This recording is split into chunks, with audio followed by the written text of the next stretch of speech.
¿Qué tal? Bueno, pues luego de haber analizado los antecedentes históricos y resaltar la importancia que tienen las vacunas, vamos a entrar ahora sí de lleno en materia relacionado específicamente con los tipos de inmunidad y saber entonces las vacunas dentro de qué categoría entraría.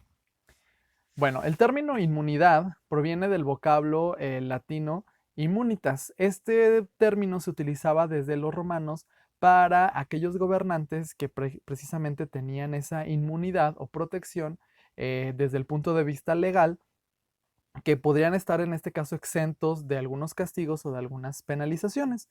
Entonces, la inmunidad, pues nosotros desde el punto de vista biológico sabemos que se refiere precisamente a un estado que nos va a conferir protección o resistencia contra una enfermedad infecciosa o contra un patógeno, es decir, que nos va a permitir estar libre de ellos. ¿De acuerdo? La inmunidad nosotros la podemos lograr o alcanzar a través de diferentes estrategias. Podemos definir a la inmunidad desde el punto de vista como la inmunidad pasiva y activa y desde el punto de vista de cómo la adquirimos, si es natural o artificial. Entonces, vamos a tener estos cuatro escenarios, estos cuatro panoramas y analizaremos entonces las características que tienen cada uno de ellos. Cuando yo hablo de inmunidad pasiva, el término pasivo se refiere a que precisamente nosotros como organismos no vamos a tener no vamos a ejercer una acción sobre nuestro sistema inmunológico. Es decir, nosotros simplemente vamos a recibir y vamos a tener una transferencia. Esto se puede lograr a través de una transferencia directa de componentes de la respuesta inmunológica. Es decir, pueden ser moléculas solubles, como lo serían los anticuerpos, o células activadas, en este caso, que estén estimuladas para que puedan, en este caso, tener como tal un patógeno o una diana donde puedan atacar o destruir de forma pues más directa, ¿no? Esto lo harían a través de un donador que pues sería más pues apropiado para tales fines, ¿no?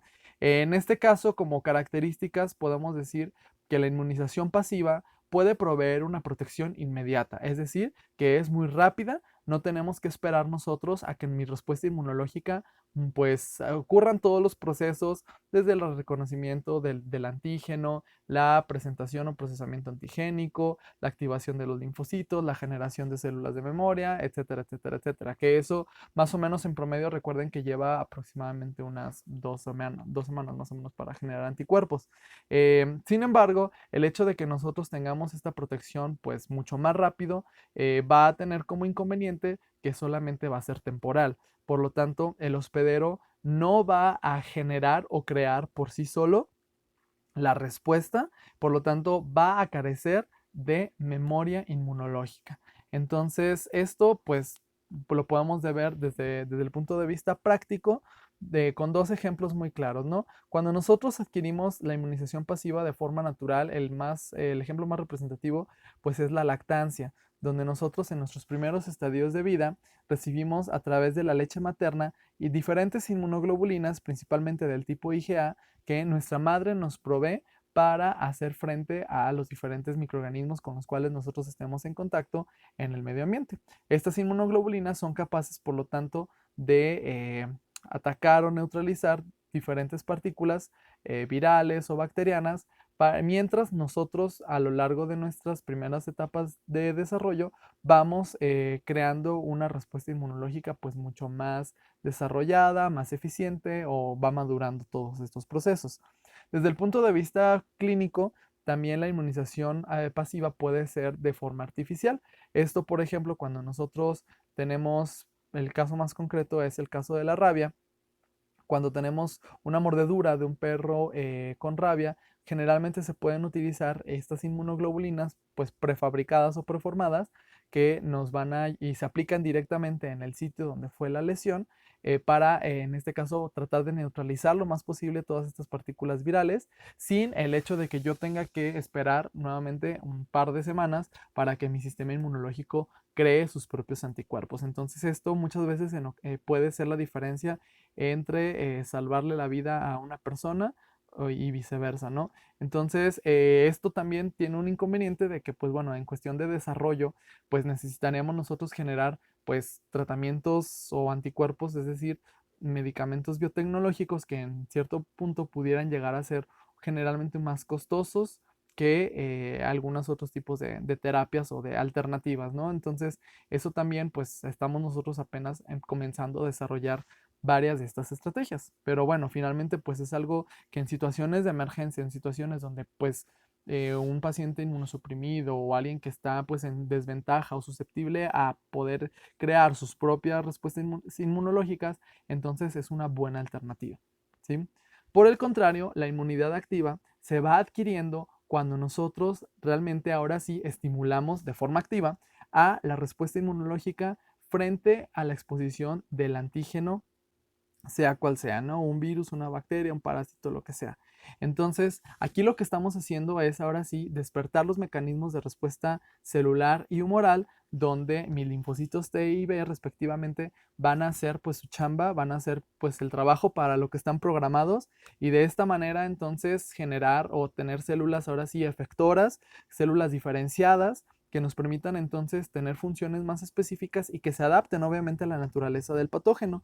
Esto nos va a ayudar a que finalmente a largo plazo quede ese remanente de células de memoria y anticuerpos de memoria que sí pudieran generar una protección de larga duración y cuando nosotros nos encontremos nuevamente con ese mismo tipo de patógeno, es decir, una respuesta secundaria, esta sea mucho más eficiente y sea además más potente sin la necesidad de tener que volver a esperar nuevamente a que se monte todos estos procesos, dado que las células ya conocen perfectamente a qué se están enfrentando. ¿De acuerdo? Esto lo podemos hacer desde el punto de vista pues natural cuando nosotros nos enfermamos, es decir, cuando nosotros tenemos contacto con un patógeno de manera directa, nuestra respuesta inmunológica está tratando de defendernos y en el Inter está obviamente analizando todas las características de los patógenos para saber cuál es el mecanismo más apropiado para lograr su erradicación. Finalmente, pues la desventaja es que tenemos que padecer pues toda esta enfermedad, ¿no? La sintomatología, en muchos casos las personas pues no van a poder librarla y van a fallecer. Entonces, esa sería la desventaja de tener que adquirir la infección así de manera natural, ¿no? Y desde el punto de vista, pues que lo podamos hacer ahora de artificial, pues sería nosotros educando o adiestrando a mi respuesta inmune con, en este caso, las vacunas. ¿Sale? Entonces, las vacunas finalmente van a tener estas características. Las vacunas no va a ser más que una preparación de material antigénico que va a ser empleada precisamente para inducir inmunidad activa contra un agente infeccioso y por lo tanto proteger al individuo frente a las futuras infecciones. Eso es muy importante. Es un mecanismo de inmunización o de inmunidad activa, dado que lo único que vamos a hacer nosotros a través de la vacuna es administrar los componentes antigénicos, pero sin desarrollar como tal la enfermedad. Entonces, para que las vacunas puedan lograr ese objetivo, pues van a requerir obviamente el mismo tiempo que mi respuesta inmune requiere para poder activar las células, diferenciarlas, generar los procesos efectores y esto puede llevar un par de semanas o inclusive meses para lograr entonces una respuesta duradera y una memoria inmunológica. Y en algunas ocasiones se va a requerir entonces varias dosis para obtener una protección como tal, ¿no? Las vacunas, algo muy importante que debemos de conocer nosotros es que deben cumplir con estas dos características. Número uno es que tienen que ser seguras. La seguridad de un medicamento, en este caso de las vacunas, tiene que ver relacionada, está relacionada directamente con no generar obviamente la enfermedad, porque imagínense que administremos nosotros la vacuna y nos enfermemos y no tener entonces algunos otros posibles efectos adversos, sobre todo efectos adversos que sean graves, que sean irreversibles o que inclusive pudieran poner en riesgo la integridad física de los pacientes. Obviamente todas las vacunas atraviesan una serie de protocolos de diferentes fases que luego vamos a analizar el desarrollo de las vacunas, pero pues obviamente cuando se libera o se genera una vacuna que ya está disponible en el mercado es porque precisamente ya ha aprobado o ha pasado todas estas pruebas y estos protocolos y se considera entonces segura. Y la segunda característica que también es muy importante es su eficacia, es decir, que realmente sirvan para lo que fueron diseñadas. Esto implica, por lo tanto, que puedan lograr entonces la inducción de la inmunidad no solamente en un individuo, sino que también esto podamos nosotros a través de las campañas de vacunación lograr que una fracción verdaderamente significativa de la población esté protegido. Ese término es un término muy utilizado en la actualidad, que es la inmunidad grupal, donde finalmente no es necesario que el 100% de los individuos de una población estén vacunados, porque eso sería prácticamente imposible, pero que sí haya un porcentaje considerable. Generalmente se estima, para cada enfermedad es diferente, dependiendo de mucho del grado de qué tantas personas se llegan a contagiar al estar en contacto con una persona, pero sí se estima que más o menos puede ser desde un 80, 85, un 90%, y con eso es suficiente para que entonces el hecho de vacunarnos estamos también protegiendo a todas aquellas personas que no, por alguna razón o circunstancia, no pueden entonces estar vacunadas. Y este ejemplo de este diagrama lo representa muy bien, donde si se fijan nosotros tenemos como en el primer caso del lado izquierdo, una persona, la que está en roja es una persona que está infectada y que, oye, esta persona puede infectar a dos personas y cada una de esas personas va a infectar a otras dos personas. Esto si estamos hablando de una población que no esté vacunada y que obviamente el virus se siga diseminando, ¿no?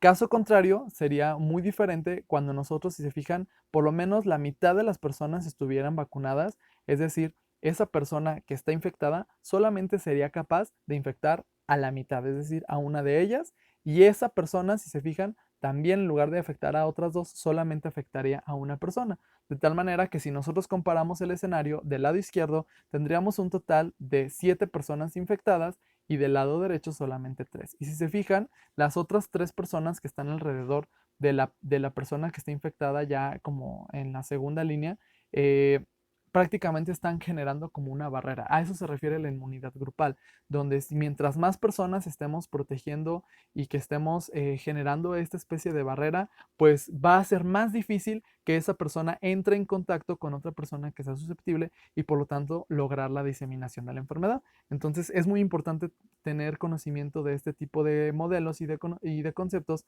para que veamos realmente y podamos también seguir comprobando la efectividad y la importancia que tienen las vacunas. ¿De acuerdo?